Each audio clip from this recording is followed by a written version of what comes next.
అన్నింటినీ కూడా మన ఈ రోజున చేసుకుంటా ఉన్నాం. అందులో భాగంగా మరి నియోజకవర్గ వ్యాప్తంగా ఏదైతే మిషన్ పార్ట్ రోడ్ ఫ్రీ అనే కార్యక్రమాన్ని చేపట్టి దాని ద్వారా 1,50 లక్షలతో నియోజకవర్గంలో ఉన్నటువంటి ఏవైతే ఆర్ఎన్బి రోడ్స్ ఉన్నాయో వాటన్నిటి కూడా ప్యాచ్ వర్క్ ఏవైతే ఉన్నాయో వాటన్నిటి కూడా పూర్తి చేసుకోవడం జరిగింది. అవన్నీ కూడా ఈ రోజున మరి ప్రారంభోత్సవం అట్లాగే శంకుస్థాపన కార్యక్రమాలు ఈ రోజు నియోజకవర్గ వ్యాప్తంగా చేయడం జరుగుతూ ఉందని కూడా మీ అందరికీ తెలియజేస్తా ఉన్నాను. మరి రేపొద్దున అంటే 12వ తారీఖుకి చంద్రబాబు నాయుడు గారు ప్రమాణ స్వీకారం చేసి సంవత్సరం పూర్తయిన సందర్భంలో ఈ సంవత్సరంలో చేసినటువంటి అభివృద్ధి సంక్షేమ కార్యక్రమాలన్నింటినీ కూడా ప్రజల్లోకి తీసుకెళ్లాలని లక్ష్యంతో ఈ రోజున ప్రతి ఒక్కరూ కూడా పనిచేస్తూ ఉన్నాం. అధికారులు వచ్చిన తర్వాత అనేక రకాలైనటువంటి అభివృద్ధి సంక్షేమ కార్యక్రమాలు ఈ నియోజకవర్గం చేయడం జరిగిందని కూడా మీ అందరికి తెలియజేస్తా ఉన్నాం. వచ్చిన వెంటనే మేము అందరం కూడా మరి ఏదైతే సీసీ రోడ్లు ఉన్నాయి ప్రతి గ్రామంలో కూడా అనేక రకాలైన సీసీ రోడ్స్ ఏవైతే ఉన్నాయో వాటన్నిటి కూడా 22 కోట్ల రూపాయలతోటి సీసీ రోడ్లన్నిటికి కూడా నిర్మాణం కూడా చేపట్టడం జరిగిందని కూడా మీ అందరికి తెలియజేస్తా ఉన్నాం.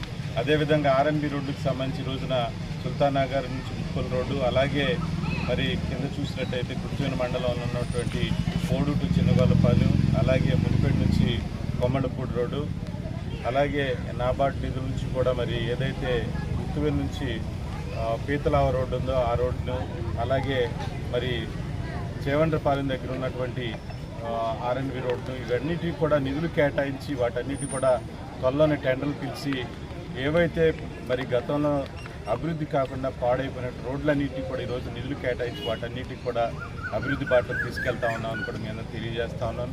ఈ రోజున అధికారంలో వచ్చినటువంటి సంవత్సరంలోనే ఇచ్చినటువంటి 70% హామీలన్నింటినీ కూడా నెరవేర్చి ఈరోజు చంద్రబాబు నాయుడు గారు పవన్ కళ్యాణ్ గారు కేంద్ర ప్రభుత్వం యొక్క సహకారంతో ఈ రోజున అభివృద్ధి బాటలోకి తీసుకెళ్తా ఉన్నాం అని చెప్పి మీ అందరికి తెలియజేస్తా ఉన్నాం.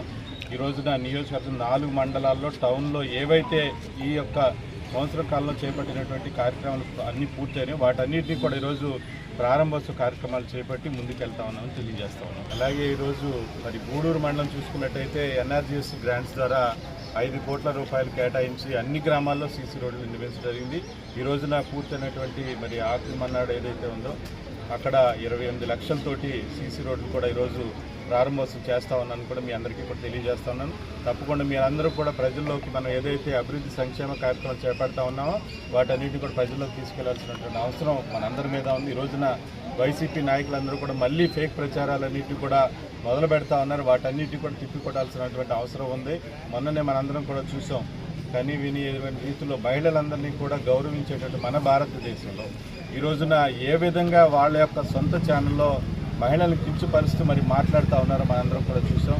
మనందరికీ కూడా విడిపోయినటువంటి రాష్ట్రంలో మరి దేవతలు ఉన్నటువంటి అమరావతి రాజధానిని మనందరం కూడా ఏర్పాటు చేసుకుని అభివృద్ధి బాటలో తీసుకెళ్తారు తరుణంలో అక్కడ ఏ విధంగా వాళ్ళ యొక్క ఛానల్లో ఉన్నటువంటి మరి వాళ్ళందరూ కూడా ఏ విధంగా మాట్లాడుతున్నారో మనందరం కూడా చూసాం. చాలా బాధాకరం, చాలా దురదృష్టకరం. మహిళను కించపరిచే విధంగా వైసీపీ నాయకులు గతంలోనూ చేశారు. మళ్ళీ ఈ రోజున చేసినటువంటి కార్యక్రమం చాలా దారుణం. దీన్ని మహిళా లోకం అంతా కూడా ఖండించాలని చెప్పేసి నేను కోరుతా ఉన్నాను. తప్పకుండా మహిళలందరూ కూడా ఈ విషయం మీద చాలా బాధపడుతూ ఉన్నారు. ఎందుకంటే అమరావతి అంటేనే మనందరం కూడా విడిపోయినట్టు రాష్ట్రంలో రాజధానికి ఏర్పాటు చేసుకుని అక్కడ అనేక రకాలైనటువంటి విద్యా సంస్థలు కానివ్వండి అసెంబ్లీ సెక్రటేరియట్ అలాగే హైకోర్టు కూడా నిర్మించుకుని పాలనని మనందరం కూడా కొనసాగిస్తున్న తరుణంలో ఈ రోజున ఫేక్ ప్రచారాలు అలాగే మనం చేస్తున్నటువంటి అభివృద్ధి కార్యక్రమాన్ని ప్రజల్లోకి వెళ్లకుండా ఏ విధంగా డైవర్ట్ చేయాలి లక్ష్యంతో ఇటువంటి దుర్మార్గమైనటువంటి ఆలోచన కార్యక్రమాలు